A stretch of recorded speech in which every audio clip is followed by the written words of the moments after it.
Hi, I've got some great news I want to share with you that a wise astrologer told me about. There's a big shift going on right now in humanity's paradigm as we shift from the Piscean age to the Aquarian age. And with some major events coming up that are associated with this shift, a larger perspective could be useful so you don't get caught up in all the daily craziness so much. One of the big events is the toppling of the major warmongers on our planet.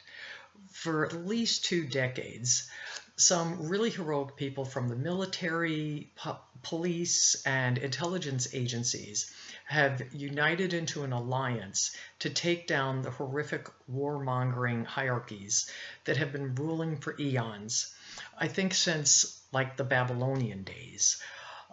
Out of necessity, they've had to do all this behind the scenes so that it could keep searching out all these different corrupt organizations in the hierarchy. Currently, we're about at the end of that search and the end of that work. It should be announced pretty shortly. However, the hierarchies own all the news stations and newspapers and magazines pretty much. And this is going to be their last stronghold, I've heard. So it could be a while before you see it in the news, but I'm sure the impact of their takedown is going to be evident.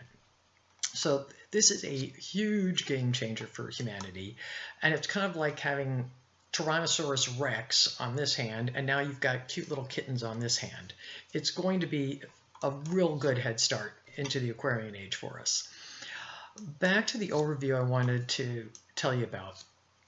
Basically, our society is going through a major paradigm shift from the characteristics of the Piscean age, which lasted about 2,160 years, to those of the Aquarian age, which also lasts about 2,160 years.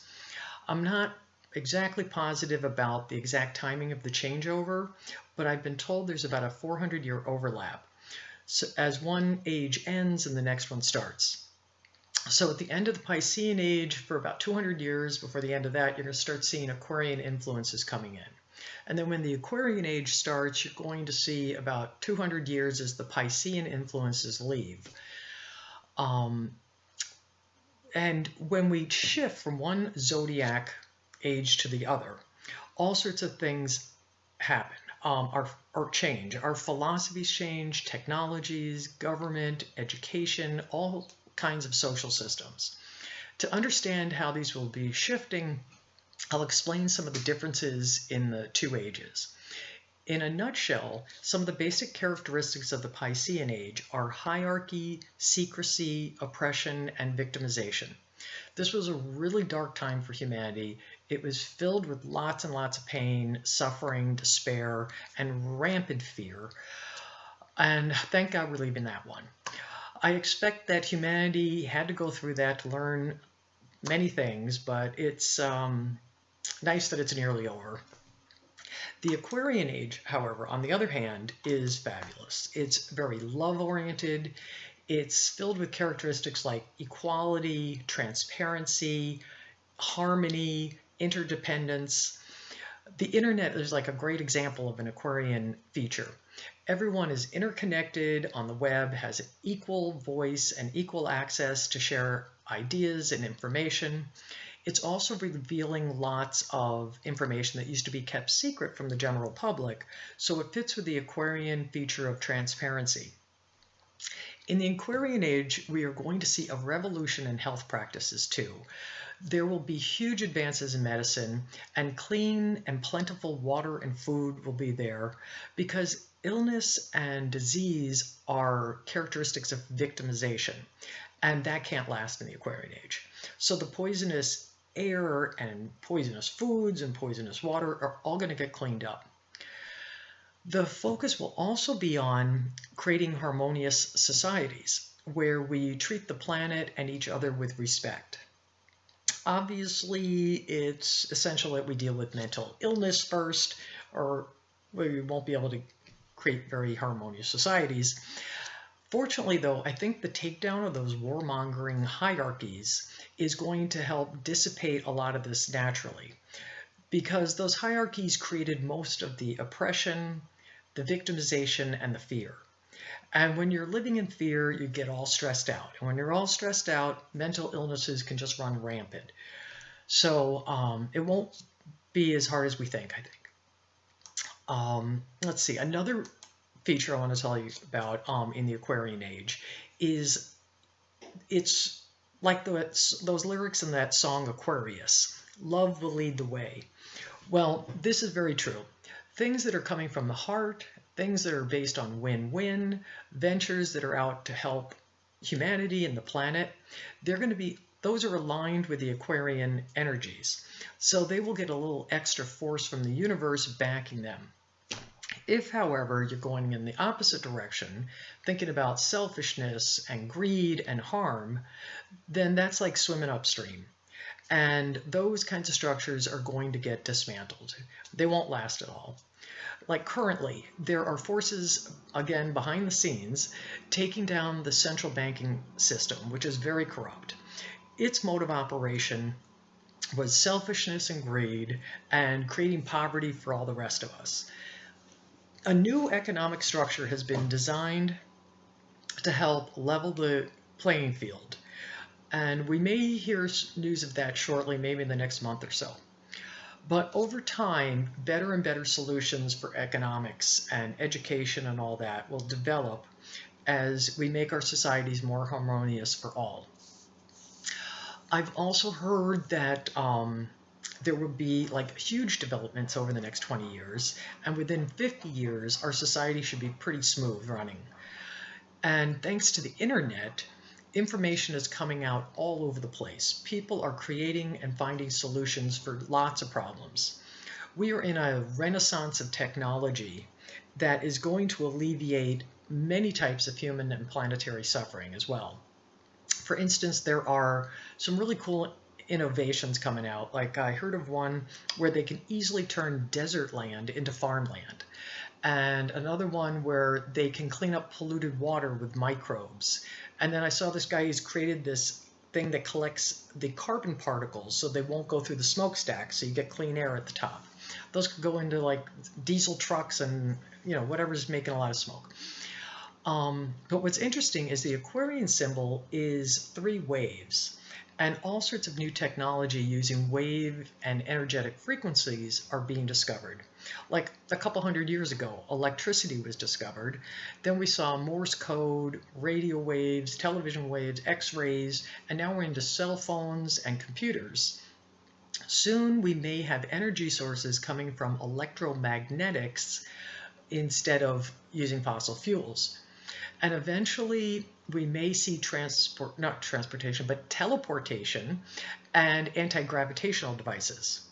And I would think it would just be great if there was a natural disaster somewhere and we could just teleport all the supplies they needed within hours. That would just be, wonderful. So the Aquarian age science of wave energy is opening up a whole new world for us. In medicine, we'll see shifts towards energetic medicine, where the body is treated more like an electrical system, which is where you can get massive healing. I've also heard we may do away with cell phone towers and move to a non-toxic quantum entanglement method for cell phones and the internet. And this is going to have extreme broadband width. So it'll be a piece of cake to get information out all over the world. How many years away until we get those quantum entanglement devices? I'm not sure. But if you work for a phone company, you might just want to kind of keep your ear out for other employment. The same for the fossil fuel people, just kind of think about what would be next if you had to. So basically, other than having to switch jobs due to new innovations, I think we have a fabulous road ahead of us. We're not going to see the countless forms of victimization, the rampant fear, the poverty, the oppression, or the angst between populations. We are going to create more and more harmony in our society. So it's going to be just fine. But right now, the ride may be a little jerky, so hold on tight as these Piscean structures are replaced with the new Aquarian ones.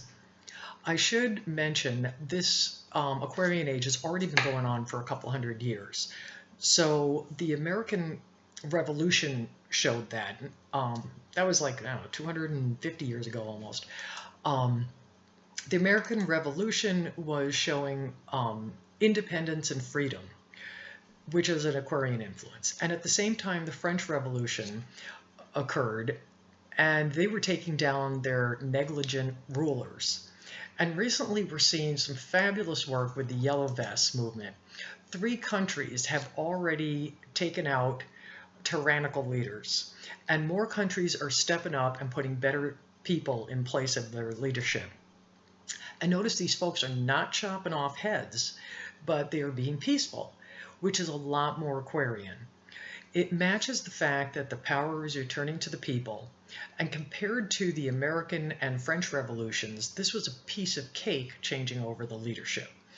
So even if things look a little crazy at times, you may see that if you look at the big picture, things are getting a lot better for humanity, and things are happening for the better. Before I end, I just want to hit on the Aquarian characteristic of personal responsibility. In the Aquarian age, we will no longer be relying on authority to take care of us. Instead of the hierarchies holding the power, it will be held by the individual. We will need to be self-directed and be in command of what happens to us and around us. For instance, we will be responsible for our own physical health and rely less and less on doctors. One thing that it's going to make that easier is we're going to have plentiful organic food and clean water, so we won't be as ill. So that'll be one step up. Government structures are also going to get minimized as we take up responsibility for ourselves and work in interdependent relationships with others to provide all the services needed. We will also rely on our own inner spiritual authority instead of putting religious leaders up on pedestals, and be responsible for our own spiritual fortitude and not defer to the religious leaders like they're the only ones who are required to have morals and ethics. Fact is, each one of us is a direct, powerful source of love. You do not need to go outside of yourself to find love, because you are love. It all comes from you. Like when you're holding a pet, love just pours out of you. Wanting healthy companionship and being social are basic human needs that help support you in bringing out your love. But do not confuse them with the source of love. Those relationships only help you express love that already exists inside you. And even though you may lose touch with your love, it is never gone. It is an inherent part of who you are. You just need to find ways to remove whatever it is that's blocking you from tapping into it again. In summary, I just wanted to give you the heads up on the shift from the Piscean to the Aquarian age. And sure, you can find some astrologers who can give you a lot more details than I can. But I hope this gives you something to help make more sense of the changes going on around us. So we'll talk to you later. Okay, bye.